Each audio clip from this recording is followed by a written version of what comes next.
Gudur fan repairs work out అవుతున్నాయా? నేరుగా YCP regional coordinator ఎందుకు రంగంలోకి దిగాల్సి వచ్చింది?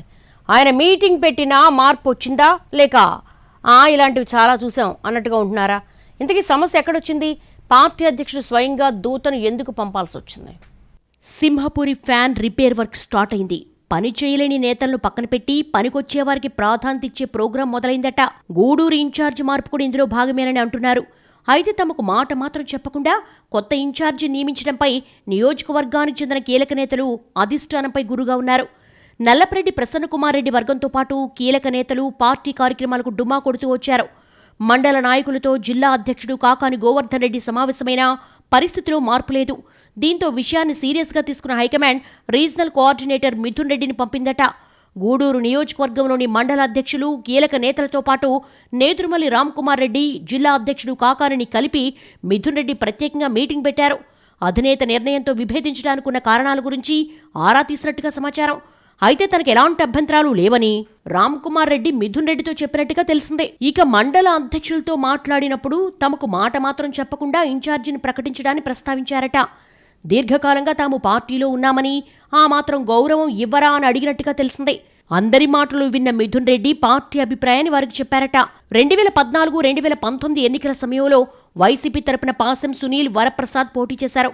వీరికి టికెట్ కేటాయిస్తే గెలిపించుకుంటామని స్థానిక నేతలు జగన్ దృష్టికి తీసుకెళ్లారట. ఎస్సీ రిజర్వ్డ్ నియోజకవర్గమైన స్థానికంగా ఉన్న బలాన్ని దృష్టిలో ఉంచుకుని రెడ్డి సామాజిక వర్గానికి చెందిన నేతల నిర్ణయానికి ప్రాధాన్యమిచ్చారట జగన్. ఇక 2014లో పాసం సునీల్ వైసీపీ నుంచి గెలిచి టీడీపీలోకి వెళ్లిపోయారు. ఆ సమయంలో సునీల్కు టికెట్ ఇప్పించిన నేతలు ఆయన ఆపే ప్రయత్నం చేయలేదని అంటారు. అలాగే 2019లో వరప్రసాద్కి వైసీపీ టికెట్ దక్కింది. అది కూడా స్థానిక నేతల సిఫార్సుతోనే ఖరారైంది. నాడు పార్టీ అధికారంలోకి వచ్చిన తర్వాత ఆయనపై గూడూరు నేతలు అనేకసార్లు అధినేతకు ఫిర్యాదులు చేశారట. ఈ రెండు విషయాలను మిథున్ రెడ్డి గూడూరు నేతల ముందు ప్రస్తావించారట. ఈసారి అలాంటి తప్పు జరగకూడదనే ఉద్దేశంతోనే అధిష్టానం గురవయ్యను ఖరారు చేసిందని క్లారిటీ ఇచ్చినట్టుగా తెలిసిందే.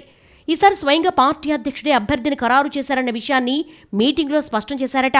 జగన్ 2 సార్లు గూడూరు నియోజకవర్గ నేతలకు అవకాశం ఇచ్చారని, ఆ ప్లాన్ వర్కౌట్ అవ్వకపోవడంతో ఈసారి ఆయనే నేరుగా ఖరారు చేసి బాధ్యతలు అప్పచెప్పారని అన్నట్టుగా తెలిసిందే. నియోజకవర్గంలోని మండల రాష్ట్ర స్థాయి పదవులు అలాగే కొనసాగుతాయని, ఇది నా మాట కాదు జగన్ మాటని కూడా క్లారిటీ ఇచ్చేశారట మిథున్ రెడ్డి.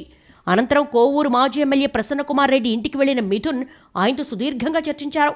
గూడూరు ఇన్ఛార్జ్ గురవయ్య నియామకంపై అభిప్రాయాలను తీసుకున్నారట. మొత్తంగా గూడూరు అసంతృప్తిని చల్లార్చే ప్రయత్నం చేసిన మిథున్ రెడ్డి రాబోయే లోకల్ బాడీస్ ఎన్నికల్లో పట్టు నిలుపుకునేందుకు అందరూ కలిసి పనిచేయాలని సూచించారట. అయితే పార్టీ అధినేత నిర్ణయం అని డైరెక్ట్గా చెప్పినందున ఇప్పటికైనా సెట్ అవుతారా లేక ఇగోలతో సమస్యను పొడిగిస్తారా అన్న విషయంలో ఇంకా క్లారిటీ రావాల్సిందంటున్నారు పొలిటికల్ పరిశీలకులు.